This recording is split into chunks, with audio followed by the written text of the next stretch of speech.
Comme tous les mardis, le rendez-vous de Paris Direct avec toutes les rédactions de France 24. Ce rendez-vous, aujourd'hui, c'est avec vous, Charlotte Auberti. Bonjour Charlotte. Bonjour. Et bienvenue sur ce plateau. Vous êtes journaliste pour Info Migrants, ici, à France Média Monde. Et vous venez de nous présenter une histoire assez incroyable, l'histoire d'une route migratoire inconnue, inattendue, de plus en plus de migrants qui viennent du Moyen-Orient et plus particulièrement de Syrie, qui, pour tenter un jour, espérer en tout cas obtenir l'asile en Europe ou peut-être même en France, passe par la Guyane. Depuis un an, ces arrivées en Guyane augmentent. Lors du premier trimestre 2020, entre 150 et 300 Syriens ont demandé une demande d'asile en Guyane, selon les chiffres d'associations présentes sur place.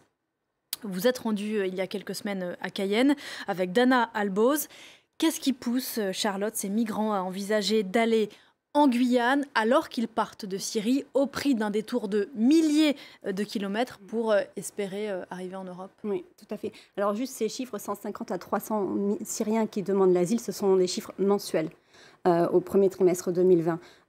Alors aller en Guyane, c'est souvent une option de deuxième, voire de troisième recours pour ces personnes. Alors pour parler un petit peu des Syriens que nous avons rencontrés sur place, ils ont à peu près plus ou moins tous le même parcours. Ils sont partis de Syrie pour se réfugier au Liban dans un premier temps. Ils ont souvent été dans des camps de réfugiés là-bas où la vie est très difficile. Et puis ils ont décidé de partir et de rejoindre l'Europe.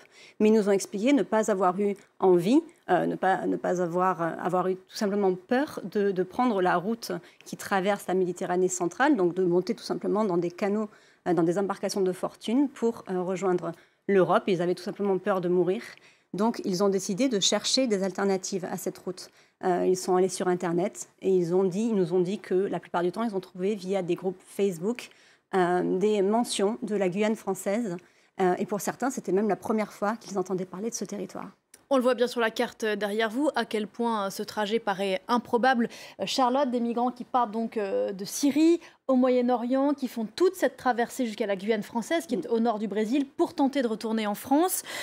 Pourquoi est-ce que ce trajet-là paraît pour ces migrants presque plus accessible que celui de la traversée de la Méditerranée? Eh bien, tout simplement parce qu'il est légal, en tout cas en ce qui concerne la première partie du voyage, donc entre le Liban et le Brésil, étant donné que le Brésil délivre des visas humanitaires pour les victimes de conflits syriens. Donc, pour un Syrien qui se trouve au Liban, il lui suffit, bien sûr, il faut qu'il obtienne le visa via des parrainages sur place, mais ça, ce sont les détails d'obtention du visa.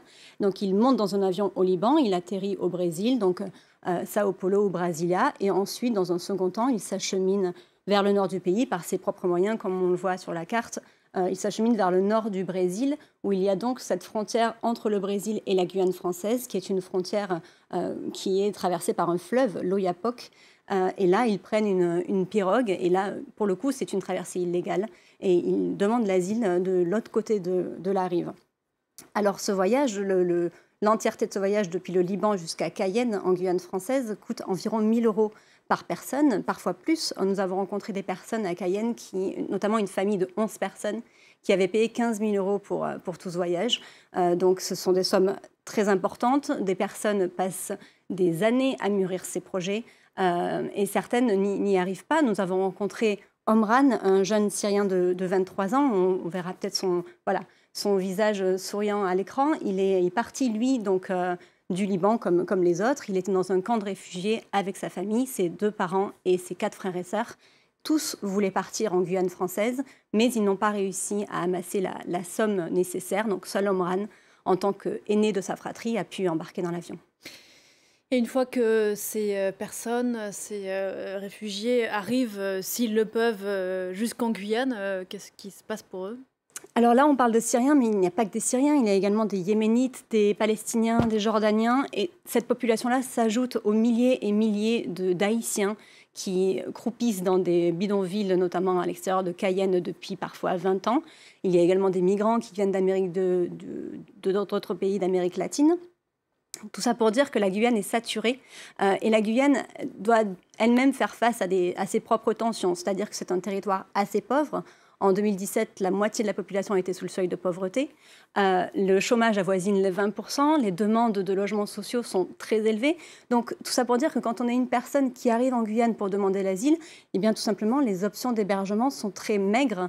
En 2020, il y avait 600 places seulement d'hébergement d'urgence pour les demandeurs d'asile. Et à titre de comparaison, il y avait 2800 demandes d'asile en 2019. Donc la conséquence de tout ça, c'est que des personnes se retrouvent à la rue. Sur ces images, on voit une petite fille syrienne qui vit dans un campement au bord de la mer. Il y avait 100 personnes qui vivaient dans ce campement sans eau ni sanitaire en octobre. Et puis très rapidement, ce n'est pas la fin du voyage, Cayenne? Non, non, non. Ces personnes, notamment celles du Moyen-Orient, veulent rejoindre la métropole pour plus d'opportunités économiques, pour intégrer de bonnes universités. Et donc, il s'agit d'obtenir l'asile, puis de récolter à nouveau de l'argent pour prendre un billet d'avion, cette fois-ci dans l'autre sens. Un périple incroyable. Merci beaucoup, Charlotte Auberti, d'être venue nous le présenter. On peut le retrouver évidemment sur le site internet d'infomigrants.net, qui est accessible toujours en 4 langues, 5 langues. Je ne sais plus, vous allez trop vite pour moi, en 5 langues. Merci beaucoup, Charlotte. Merci. À bientôt.